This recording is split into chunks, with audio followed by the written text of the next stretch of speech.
Good morning friends, welcome to shorthand helpline. Good morning stenography series में आप सभी का स्वागत है। तो चलिए स्टार्ट करते हैं 80 शब्द प्रति मिनट और 100 शब्द प्रति मिनट के डिक्टेशन। 80 शब्द प्रति मिनट डिक्टेशन स्टार्ट होगा 3 सेकेंड बाद। स्टार्ट। दिल्ली का आसमान फिर से धुंधला पड़ने लगा है। पिछले महीने तक जो तारे आसमान में चमचमाते दिखते थे, उनकी चमक फीकी पड़ गई है और धूप का आलोक मरता जा रहा है। जो लोग दिल्ली और राष्ट्रीय राजधानी क्षेत्र के धरती और आकाश की समझ रखते हैं, उनके लिए यह स्थिति चौंकाने वाली है। आमतौर पर दिवाली के आसपास ऐसा होता था। पैरा इस समय यह हाल है तो अगले महीने क्या होगा? उनके मन में 2019 के नवंबर की यादें खौफजदा तौर पर जिंदा हैं। उन दम फुला डालने वाले दिनों में हवा की गुणवत्ता गंभीर स्थिति में पहुंच गई थी और सरकार को ईंट भट्टों, क्रशर, डीजल जनरेटर, भवन निर्माण आदि गतिविधियों पर रोक लगाने जैसे कदम उठाने पड़े थे। हालात इस कदर बिगड़ गए थे कि स्कूलों में छुट्टियां घोषित करनी पड़ी थीं।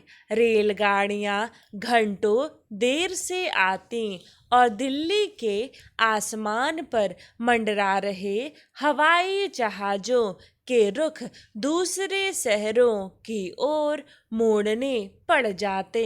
इस बार तो अक्टूबर के आरंभ से ही दिल्ली और राष्ट्रीय राजधानी क्षेत्र की हवा खराब होनी शुरू हो चुकी है। पृथ्वी विज्ञान मंत्रालय का कहना है कि पंजाब, हरियाणा और सीमावर्ती इलाकों में पराली दहन से ये हालात पैदा हुए हैं। पैरा हार्वर्ड यूनिवर्सिटी के शोधार्थियों ने कोरोना वायरस से होने वाली मौतों और हवा में मौजूद खतरनाक पार्टिकुलेट मैटर के बारे में अध्ययन किया और पाया कि वायु प्रदूषण के कारण अमेरिका में कोविड से होने वाली मौतों में वृद्धि हुई। जर्मनी ने अपने एक अध्ययन के आधार पर दावा किया था कि नीदरलैंड में अधिक वायु प्रदूषण और कोविड-19 के तेज प्रसार में संबंध दिखा है। इसके मुताबिक वायु प्रदूषण के कारण कोरोना से मृत्यु दर में 21% तक की बढ़ोतरी पाई गई।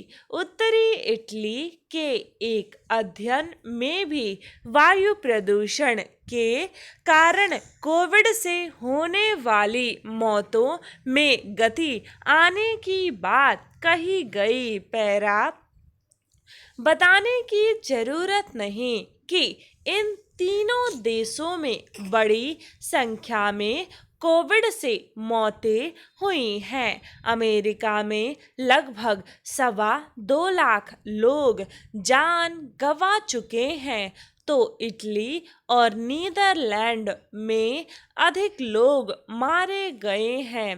भारत में संक्रमितों की संख्या 75 लाख के करीब पहुंच चुकी है। हमारे यहाँ स्थिति अब सुधर चली है, मृत्यु दर भी घट गई है।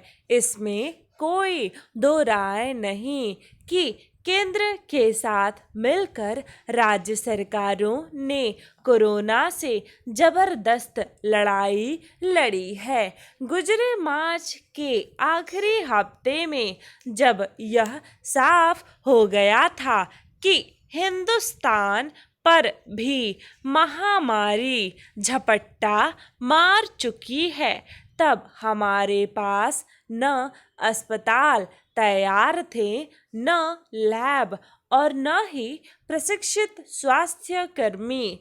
इसके बावजूद हमारा तंत्र बिना लड़े हार मानने को तैयार न था। आपको मुंबई के उस अस्पताल की तस्वीर शायद आज भी याद हो, जो दर्शाती थी कि कैसे एक कोरोना पीड़ित मरीज मुर्दे के साथ बिस्तर साझा कर रहा है। आज भारत में महामारी का ग्राफ गिर रहा है, पर वायु प्रदूषण के ये आंकड़े चिताते हैं कि महामारी का प्रकोप लौट सकता है। 100 शब्द प्रति मिनट डिक्टेशन स्टार्ट होगा 3 सेकेंड बाद। स्टार्ट। दिल्ली का आसमान फिर से धुंधला पड़ने लगा है। पिछले महीने तक जो तारे आसमान में चमचमाते दिखते थे, उनकी चमक फीकी पड़ गई है और धूप का आलोक मरता जा रहा है। जो लोग दिल्ली और राष्ट्रीय राजधानी क्षेत्र के धरती और आकाश की समझ रखते हैं, उनके लिए यह स्थिति चौंकाने वाली है। आमतौर पर दिवाली के आसपास ऐसा होता था। इस समय यह हाल है तो अगले महीने क्या होगा? उनके मन में 2019 के नवंबर की यादें खौफजदा तौर पर जिंदा हैं। उन दम फुला डालने वाले दिनों में हवा की गुणवत्ता गंभीर स्थिति में पहुंच गई थी और सरकार को ईंट भट्ठों, क्रशर, डीजल जनरेटर, भवन निर्माण आदि गतिविधियों पर रोक लगाने जैसे कदम उठाने पड़े थे। हालात इस कदर बिगड़ गए थे कि स्कूलों में छुट्टियां घोषित करनी पड़ी थी। रेलगाड़ियां घंटों देर से आती और दिल्ली के आसमान पर मंडरा रहे हवाई जहाज़ों के रुख दूसरे शहरों की ओर मोड़ने पड़ जाते। इस बार तो अक्टूबर के आरंभ से ही दिल्ली और राष्ट्रीय राजधानी क्षेत्र की हवा खराब होनी शुरू हो चुकी है। पृथ्वी विज्ञान मंत्रालय का कहना है कि पंजाब, हरियाणा और सीमावर्ती इलाकों में पराली दहन से ये हालात पैदा हुए हैं। हार्वर्ड यूनिवर्सिटी के शोधार्थियों ने कोरोना वायरस से होने वाली मौतों और हवा में मौजूद खतरनाक पार्टिकुलेट मैटर के बारे में अध्ययन किया और पाया कि वायु प्रदूषण के कारण अमेरिका में कोविड से होने वाली मौतों में वृद्धि हुई। जर्मनी ने अपने एक अध्ययन के आधार पर दावा किया था कि नीदरलैंड में अधिक वायु प्रदूषण और कोविड-19 के तेज प्रसार में संबंध दिखा है। इसके मुताबिक वायु प्रदूषण के कारण कोरोना से मृत्यु दर में 21% तक की बढ़ोतरी पाई गई। उत्तरी इटली के एक अध्ययन में भी वायु प्रदूषण के कारण कोविड से होने वाली मौतों में गति आने की बात कही गई। बताने की जरूरत नहीं कि इन तीनों देशों में बड़ी संख्या में कोविड से मौतें हुई हैं। अमेरिका में लगभग 2.25 लाख लोग जान गंवा चुके हैं, तो इटली और नीदरलैंड में अधिक लोग मारे गए हैं। भारत में संक्रमितों की संख्या 75 लाख के करीब पहुंच चुकी है। हमारे यहाँ स्थिति अब सुधर चली है, मृत्यु दर भी घट गई है। इसमें कोई दो राय नहीं कि केंद्र के साथ मिलकर राज्य सरकारों ने कोरोना से जबरदस्त लड़ाई लड़ी है।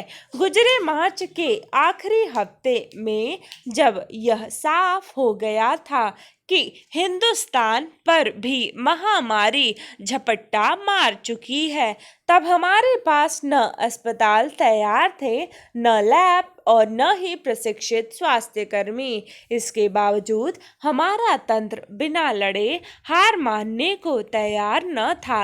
आपको मुंबई के उस अस्पताल की तस्वीर शायद आज भी याद हो, जो दर्शाती थी कि कैसे एक कोरोना पीड़ित मरीज मुर्दे के साथ बिस्तर साझा कर रहा है। आज भारत में महामारी का ग्राफ गिर रहा है, पर वायु प्रदूषण के ये आंकड़े चेताते हैं कि महामारी का प्रकोप लौट सकता है।